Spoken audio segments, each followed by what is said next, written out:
ce devoir de mémoire, la Marseillaise est interprétée en langue des signes française. C'est la restitution d'un projet éducatif réalisé par une trentaine d'élèves de l'école primaire Louise Michel de Saint-Jean-de-Védas. Un chant-signe visiblement bien apprécié des sourds, présent pour cette commémoration de l'armistice du 11 novembre. Une moyenne de 70 000. C'est la première fois parce que la Marseillaise, qu'on a la Marseillaise en langue des signes, pour la première fois, il n'y a jamais eu ça ici, autant de personnes sourdes qui viennent, jamais d'interprètes. Donc on n'a jamais eu d'informations puisqu'on n'a jamais entendu. Et donc du coup c'est vrai que là c'était très très émouvant. Il y avait plein de sourds, il y avait la langue des signes, c'était comme un réveil. Pour que ce soit plus joli, on va essayer de mettre tous le point sur le cœur. 5 séances d'environ 30 minutes chacune ont été nécessaires pour apprendre les signes, comprendre leur signification et coordonner le groupe.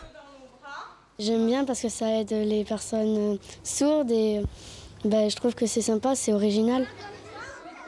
Pour en arriver là, les élèves ont découvert la culture sourde en classe à travers le projet pédagogique établi par une enseignante sensibilisée et désireuse de transmettre, notamment la façon qu'ont les sourds de s'exprimer, comme de s'attribuer un prénom-signe, car leur langue est avant tout visuelle. C'est plus simple pour les appeler. Pourquoi ? Parce que ils peuvent mal entendre, donc du coup ils nous entendent pas. Donc on le fait avec notre main.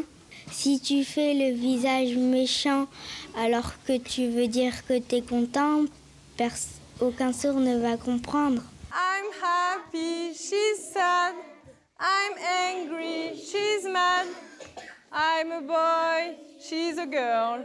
And this is the world.